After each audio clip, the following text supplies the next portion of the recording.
I've been riding the WheelTop EDS TX Groupset for the past 6 months, 3,000 kilometers on it. I've built it myself and I am now finally ready to share with you guys my full in-depth feedback, review, knowledge, everything I know, everything that I realize about this Groupset. If you should buy or do not buy it will be discussed in this video. I'll try to be as brief as possible. So let's get into my long-term review of the WheelTop EDS TX Groupset.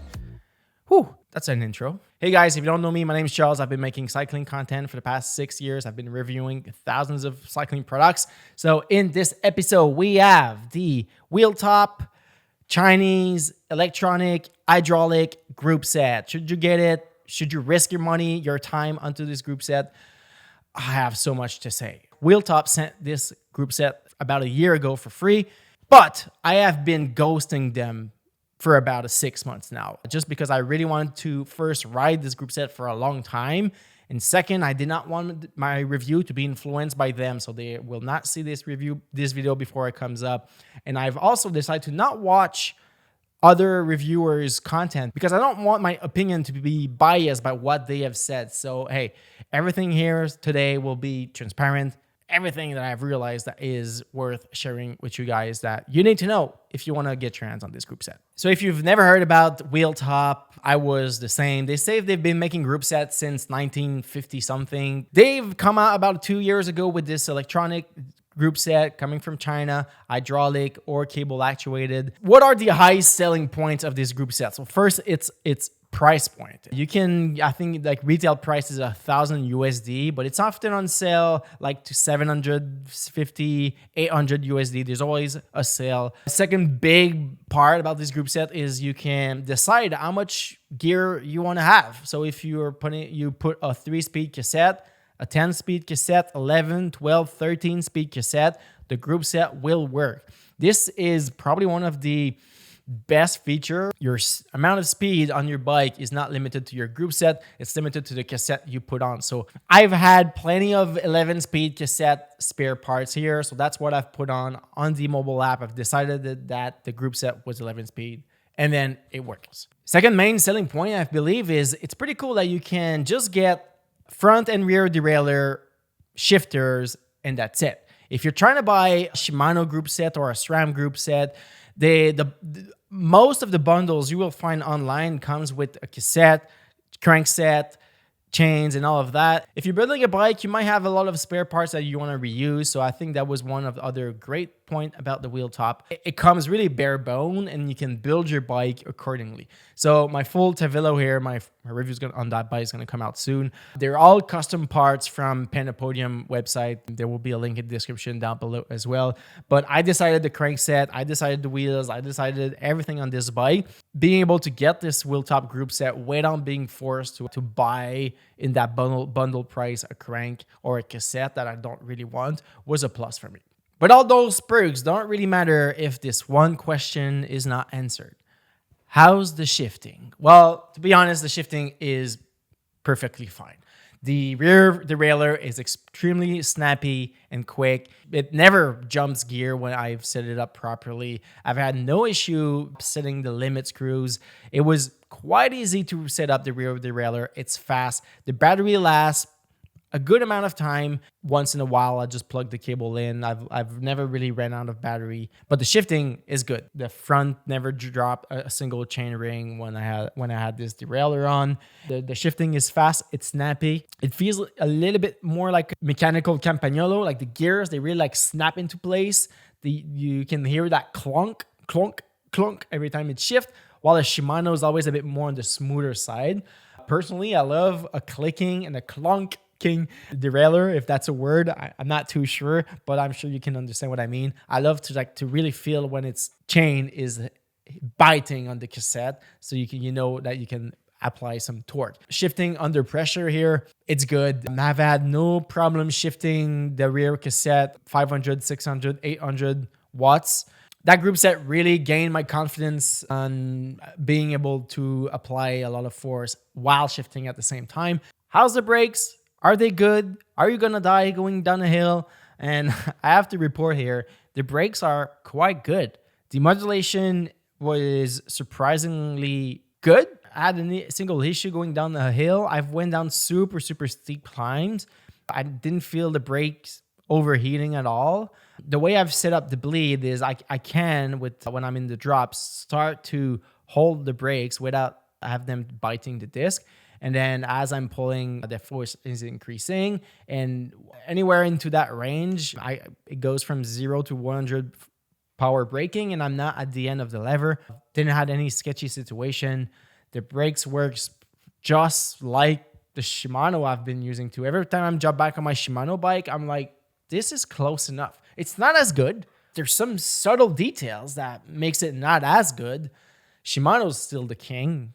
No denying on that, but they do the job. The ergonomics of the hood. So I love them. They're quite small. The way that I am able to have them a bit inwards really matched my tiny little hands. The adjustments of the lever, there's just one screw that you can pull the lever in or a bit more out. So if you got shorter hands, they will adapt to you. All right, now regarding the shifting buttons, they are quite interesting, I have to say. So first of all, what I liked about them is the down button and the up button have two different texture. So the downshift button has those lines, while the upshift button has those little dots. So you can really feel it on the tip of your finger on what you're about to click. The placement of the buttons, they are great when you're into the hoods, and I believe that when you're on top of the hoods, they might be slightly a bit too low. It's not that bad. You're going to survive. You're going to be able to shift, but I would have loved if those buttons would start slightly higher, or the pivot point would be higher into the hoods, so it would be easier to click from the top of the hood's position. But this is really personal choice. One thing I would have loved from this group set is having shift buttons on top of the hoods like Shimano Di2. When I'm into the Sphinx position, super aero position, I love to shift with my thumb on top. But then you don't have that. That's okay. It's a 1/3 of the price. So I'm okay with not having shifting buttons on top. There's only one button. So it's either that big ring or small ring, and one button activates both state. While Shimano, you have two buttons on the left, so you have to choose which one to click. And sometimes you sort of forget which one is to go on the small or the big ring. And on SRAM, it's both buttons at the same time, which I found a bit stupid. I feel it's a win for WheelTop for that left lever. There's barely no delay when you click it. It's instant. And that front derailleur is actually good. I haven't dropped a single chainring once I had it on. I had some problem installing it, but more on that later into this video. But the shifting is good.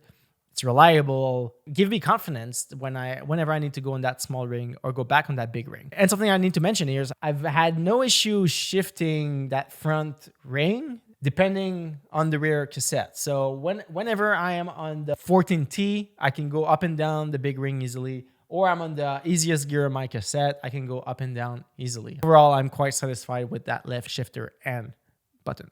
Again, regarding the hoods, so they have great ergonomics, but the sleeve that they use on top is extremely rough. It gets quite difficult to work on the hood. So every time you need to access one of those screws, either it's the bleed port or it's the Allen for placing the angle of the hoods.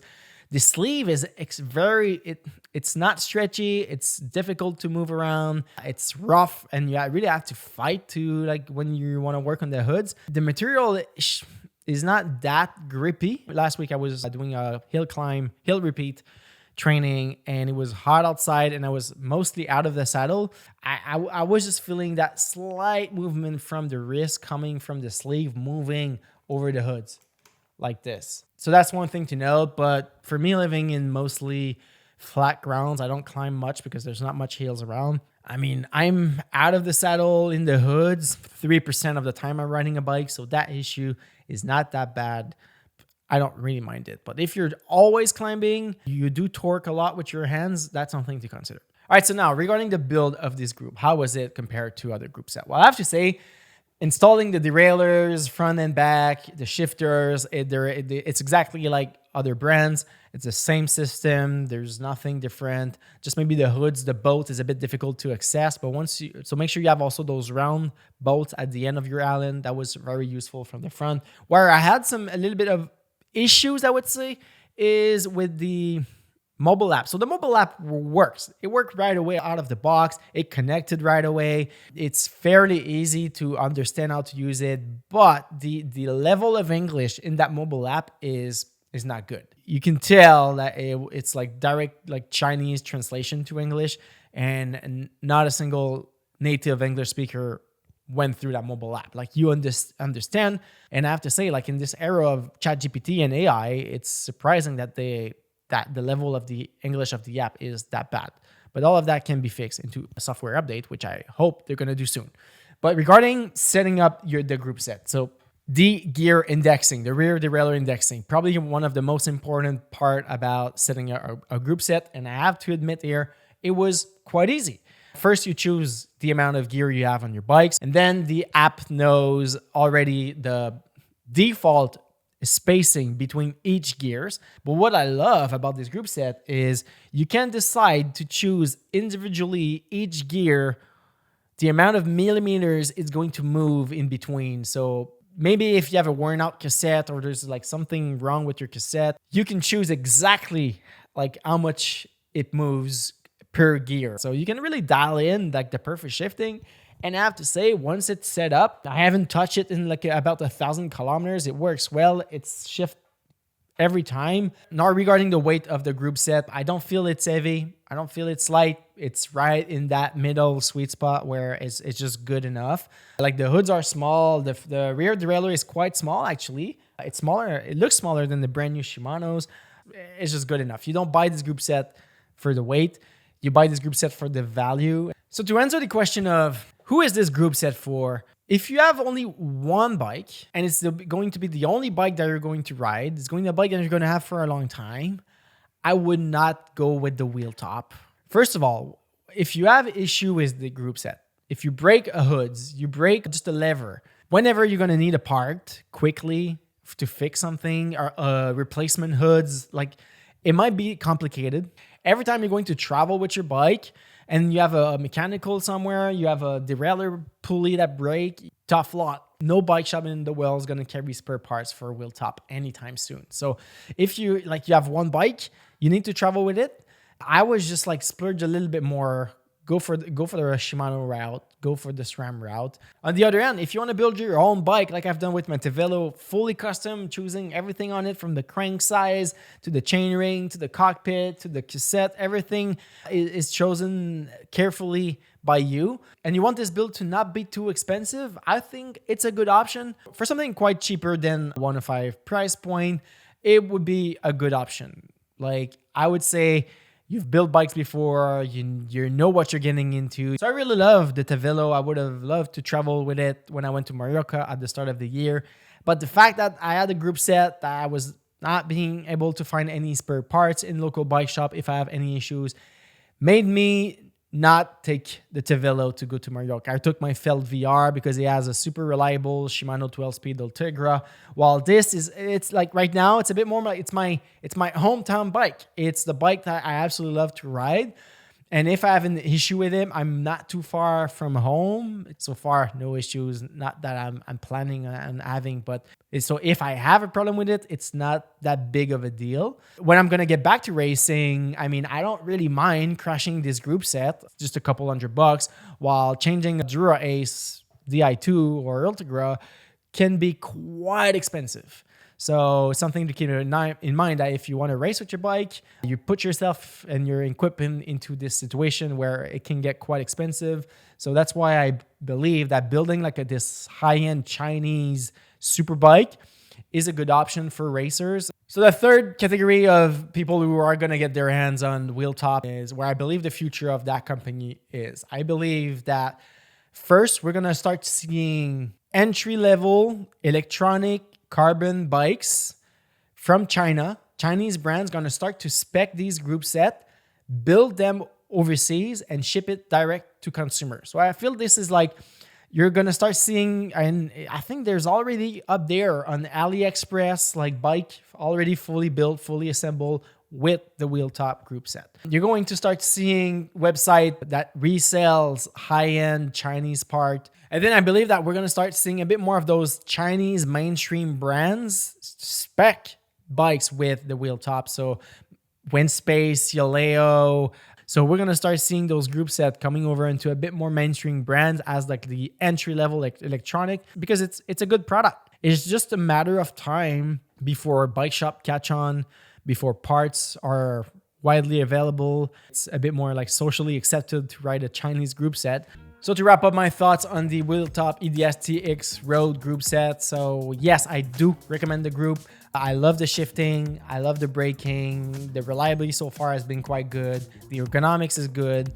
Uncertainty of a potential, maybe of a problem. Warranty, spare parts, local bike shops, like all of those questions will need time to be answered. But in terms of the performance, the price point of that group set, it's good. It's quite good. So you could build this Chinese electronics super bike, hydraulic brakes, narrow handlebar, big chain ring power meter for under $5,000. If this was a Specialized SL8 with Ultegra Di2s, Roval wheels, you would be into that like 12 grand or 9 grand ballpark. So you can definitely build a really nice aero fast bike on a budget with this group set. But yeah, just pray or hope you're not gonna have issue. Make sure you have a second bike that you could ride overseas if you're traveling, or if you have a problem you can hop on a spare bike.